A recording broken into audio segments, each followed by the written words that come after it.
Students, 5.3 question number 11. If the sum of the first n terms of an AP is 4n minus n square, what is the first term, that is S1? What is the sum of the first two terms? What is the second term? Similarly, find the third and the 10th and the nth term. ठीक है, तो आपको सम दिया है, पहले आपको यहाँ पे AP बनानी थी, यहाँ पे सम दिया है फर्स्ट एन टर्म्स का 4n minus n square. Clear?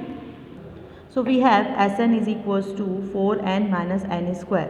Put n is equals to 1, तो S1 इज इक्वल्स टू 4 1 ज़ा 4 माइनस 1 यानी 3, तो S1 हो गया 3 और S1 का मतलब हो गया A1 3, क्योंकि जो सीरीज स्टार्ट हो रही है उसका पहला नंबर क्या है A1 और सम मतलब उसका फर्स्ट भी A है, तो A1 क्या है आपका 3.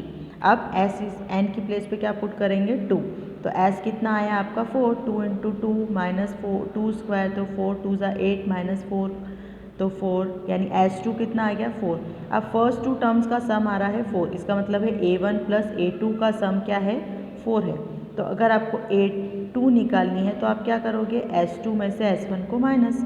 ठीक है ना, पहले थर्ड टर्म निकालते हैं, तो n इज इक्वल्स टू 3, तो S3 is equals to 4 into 3 minus 3 square यानी 12 minus 3 9, 12 minus 9 is equals to 3 यानी S3 is equals to 3.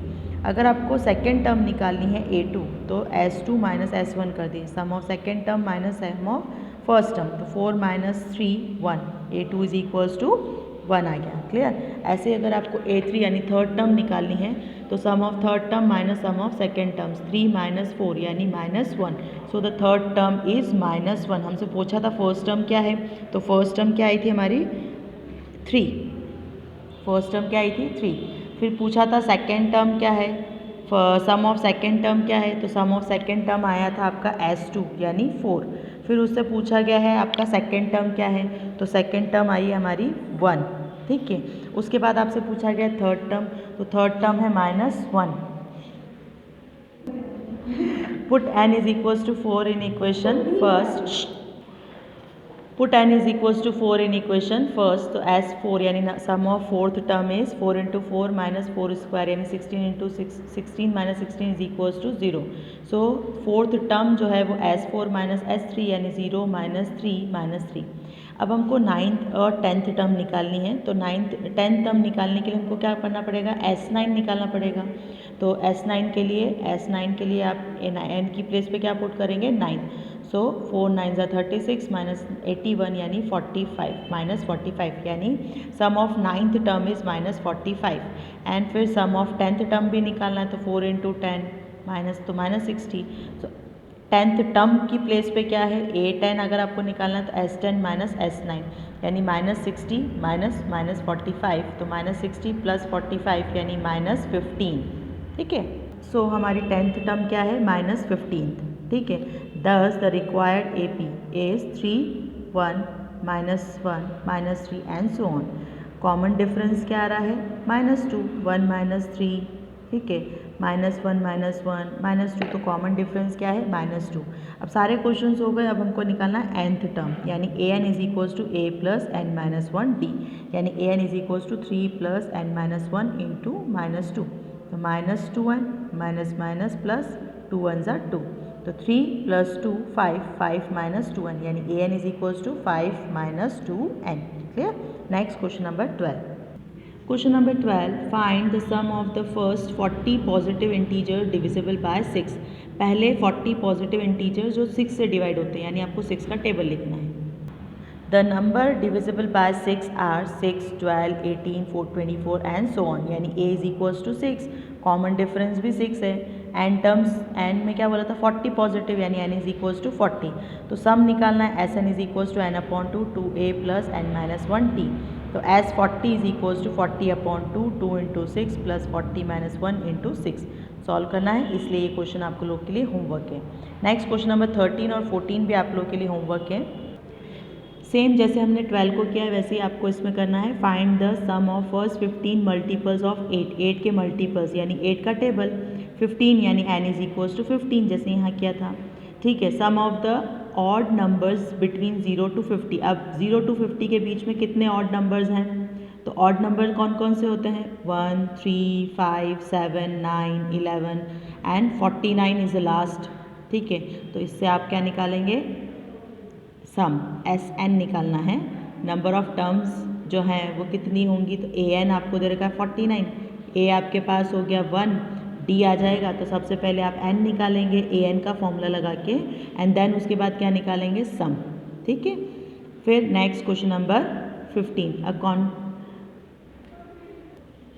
Question number 15, a contract on construction job specify a penalty for delay a completion beyond a certain date as follows. So 200 rupees for the first day. अगर construction का काम delay होता है तो contractor जो है वो 200 rupees per day first day वो पेनल्टी के तौर पे लेता है। ठीक है, सेकेंड डे वो 250 ले रहा है, थर्ड डे वो 300 ले रहा है, फोर्थ डे ऐसे वो पेनल्टी चार्ज बढ़ाता जाता है, 50-50 पर डे इंक्रीज करता जाता है। So how much money the contractor have to pay as penalty, penalty के तौर पे वो कितने पेनल्टी अमाउंट पे करेगा if he has delay the work by 30 days, अगर वो 30 डेज़ के लिए अपने वर्क को डिले करता है। क्लियर? सो एक सीरीज़ आपको दिख रही है, A 200, A2 250, A3 300, तो AP बन गई आपकी 200, 250, 300, 350, 400, 450। So penalty for first day is equals to 200, penalty for second day is equals to 250, penalty for third day is equals to 300. So the required AP 200, 250, 300 and so on. So first term A is equals to 200, common difference D is equals to 50, number of terms यानी N is equals to 30. तो penalty for 30 days यानी SN आपको निकालना है, जो कि होता है N/2 2A + N-1D. So S 30 is equals to 30/2 2A + 30-1 into D. A की प्लेस पे 200, D की प्लेस पे 50. सॉल्व कर दीजिए, इसके आगे सॉल्यूशन आपको करना है, ये होमवर्क है। Next question number 16. So, a sum of rupees 700 is to be used to given 7 cash prize to the students of a school for their overall academic performance.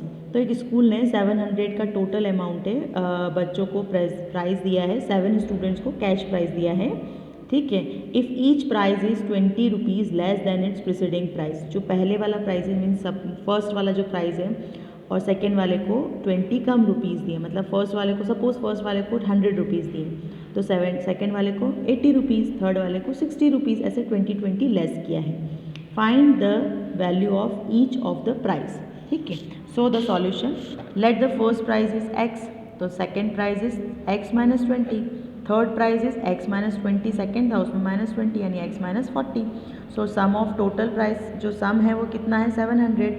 So n is equals to तो हो गया 7, क्योंकि आपको बोला गया था 7 students को cash prize दिया यानी n इज इक्वल्स टू 7, और d हो गया हमारा -20, आप चेक करके देख सकते हैं। Then the 7 prizes are x, x - 20, x - 40, x - 60 and so on.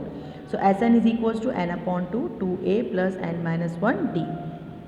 Sn is equals to S7 is equals to 7/2 2 into x + 7 - 1 into -20, 7 - 1 यानी 6 इंटू -20 120, 2x, 2 को यहाँ ले गए 7 को यहाँ लेकर आ गए तो 7 1 जा 7 1 जा, तो ये हो गया 200 is equals to 2x minus, अब 120 को LHS में लाइए, इससे आपको x की वैल्यू मिल जाएगी, यानी फर्स्ट प्राइज़ निकल गया तो सेकंड प्राइज़ मिल जाएगा, second prize, third prize, fourth prize, fifth prize, sixth prize और सेवन्थ प्राइज़। आपको पूरे 7 प्राइज़ की वैल्यूज़ लिखनी है आंसर में। Clear? Next question number 17. In a school, student thought a planting tree in and around the school to reduce air pollution. It was decided that the number of trees that each section of each class will be the same as the class in each they are studying.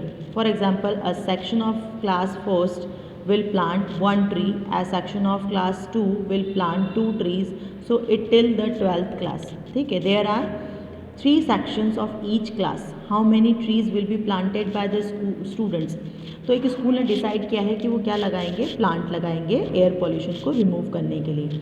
पर classes कैसे, जैसे first class है तो first class 1 लगाएगी, second class है तो 2 लगाएंगे, third class है तो 3 लगाएंगे, फोर्थ क्लास है तो 4th लगाएंगे, पर प्रॉब्लम ये है कि हर सेक्शन के 3 सेक्शंस हैं, मतलब हर क्लास के 3 सेक्शन, जैसे क्लास फर्स्ट है तो ABC, 2 है तो ABC, तो class second A, second B, second C।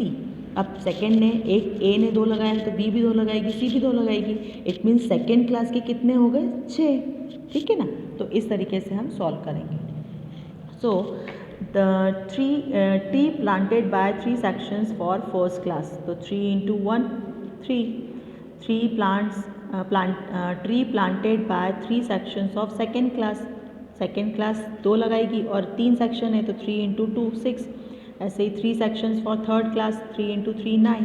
तो 12th क्लास के कितने हो गए? 3 into 12 36, यानी AP क्या बन गई? 3 6 9 and 36। So A is equals to 3, D is equals to 3, N is equals to 12, AN आपका पता ही, आपको लास्ट कितना आ रहा है? 36। तो total number of tree will be planted by student SN is equals to N upon 2 A plus L।